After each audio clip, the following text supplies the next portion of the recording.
I'm actually going to start with Jeff Mason, since I believe it is maybe your last day and my first. So with that, Jeff, take it away. Thank you, sir. Can you talk just a little bit about how this will affect, this change will affect the press office, and can you speak a little bit for Sean about how he's feeling and how he took this news and how he made the decision to resign? I'm not going to speak for Sean in detail. I can say that he understood that the president wanted to bring in and add new people to the team, and Sean felt like it would be best for that team to be able to start with a totally clean slate. And I want to echo what Anthony says. I think it speaks volumes to who he is to be willing to do that and allow Anthony to come in with a brand new starting place. And I think, he's served the president loyally and admirably. He's going to continue to stay on for the next several weeks through the transition, and I'm sure he'll be happy to answer some of those questions directly. Hey, Sarah, first of all, congratulations on the job. Can you clarify where the president stands on the issue of pardons? Is he considering pardons for figures in the Russia investigation, and does the president believe that he has the power to pardon himself?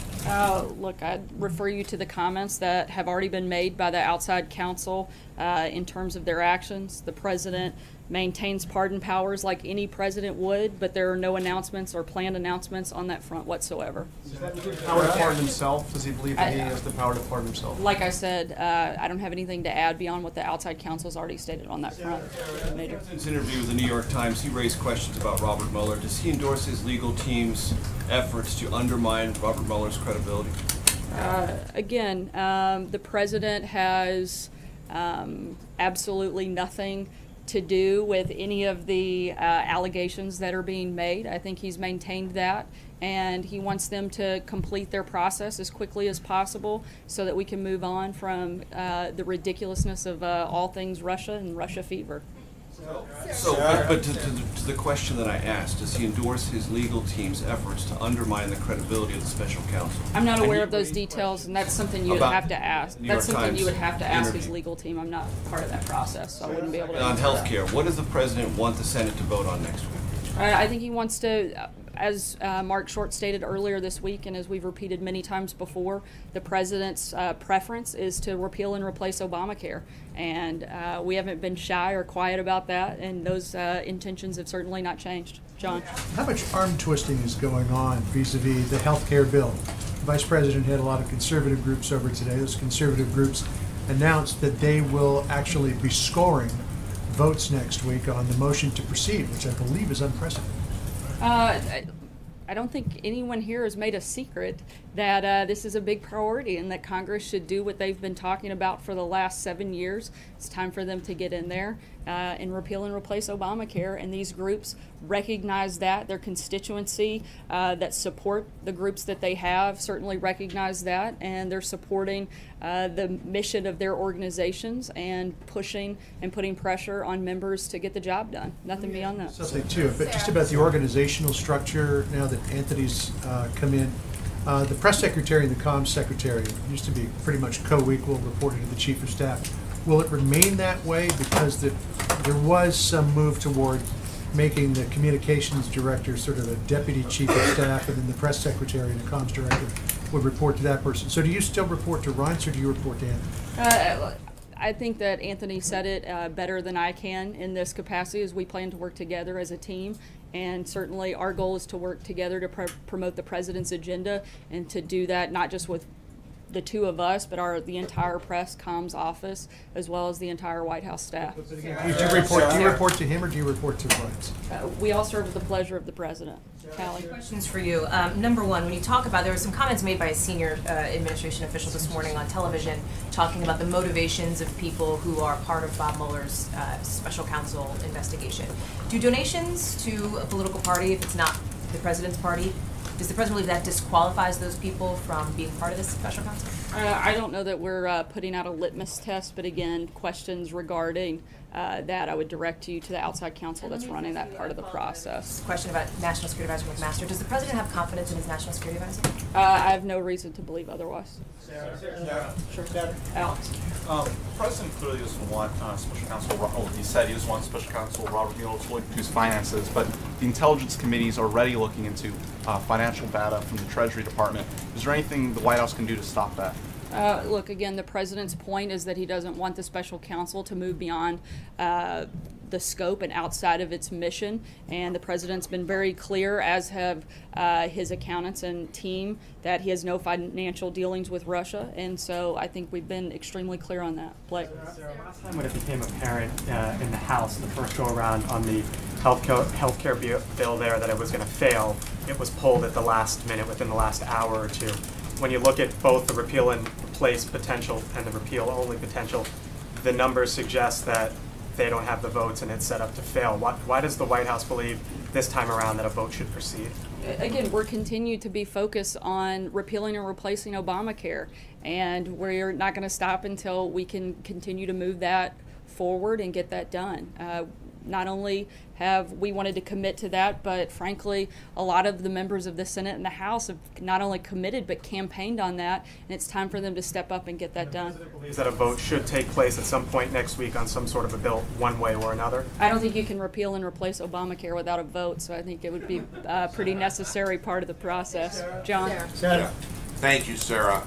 I just want to get something straight. Earlier in the week, you indicated the White House was not opposed to outright repeal. And then based on your remarks today and Mark Short's 2 days ago, you seem to favor repeal and replace. Does that mean you are against the outright repeal bill that Congressman Biggs has introduced in the Not House? against, but again, as Mark said earlier this week, our preference is to repeal and replace. Trey? Thanks, Sarah. 2 questions for you. Can you take us through the process of how the president decided to hire this new communications director, Anthony Scaramucci? And moving forward, what will his role be in terms of objectives that the president wants him to meet? As Anthony said, he's known the president a long time. He's been a loyal supporter of the president's, and Anthony's somebody who has come from nothing and built an incredible, I think several incredible companies, and he's one of the most successful, smart people that the president could put on his team, and the president recognized that and wanted him to be a part of this process. I think very early on he was a very strong advocate throughout the transition, and this has just been part of the process to bring him inside the White House. Follow up on Rob Mueller. Does President Trump have confidence that Robert Mueller will conduct a fair investigation? You know, at this point, I don't have any reason to see otherwise, but I have not had a chance to ask the president, and I'd want to get clarity on that before I comment. Zeke? Thanks, Sarah. Starting January 20th, this administration has cycled through, has seen departures of a deputy chief of staff, a national security advisor, a communications director, a press secretary, several other roles inside this building and across the street. What does that say about sort of the efforts to staff up this administration at the start? What has the president learned about his team, about himself as president? And can you explain sort of that very high turnover rate that we've seen over the last 6 months? You would have to ask the president what he's learned in that process. And I can tell you, though, I think what we've all learned in that process is that working together and working to accomplish the things that the American people elected the president to do is our focus. It's what we come here every day to do. We're a lot less focused on the who, but the what, and we're going to continue doing that every single day. Jim? Do you not see that as a chaotic turnover? No, I don't see it as chaotic. Jim? Sarah, is the White House concerned? If you want to see chaos, Zeke, you should come to my house early in the morning when my 3 kids are running around. That's chaos. This is nothing. Concerned news this week concerning the Attorney General and the resignation of Mr. Spicer could have the effect of alienating or demoralizing Trump loyalists both in and out of the administration. I think that Trump loyalists particularly within the administration, but certainly across the country, are energized by the accomplishments of the president in the first 6 months. Stock market's at a high, jobs are growing, regulations are coming off, the country's becoming more secure, the border's becoming more secure, immigration is down. I think we have a lot of things to celebrate, a lot of things to be excited about, and I think our morale is pretty high. Take one last, Steve. Well, first of all, congratulations. Thank you. Promotion. Just wondering if you approach this new role with excitement, with trepidation, with apprehension, and if you could reflect on these last 6 months in one day on what you've learned about how it is to speak for the president. Is it a tough job? Have you found it easy?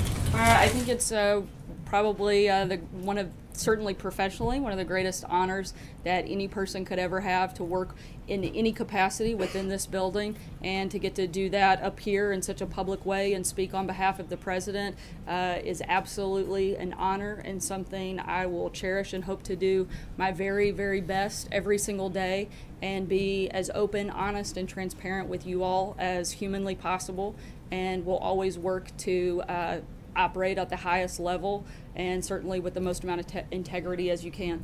And with that, I think that's a great place to end today, and the president will be having an event here shortly. Thanks so much, guys.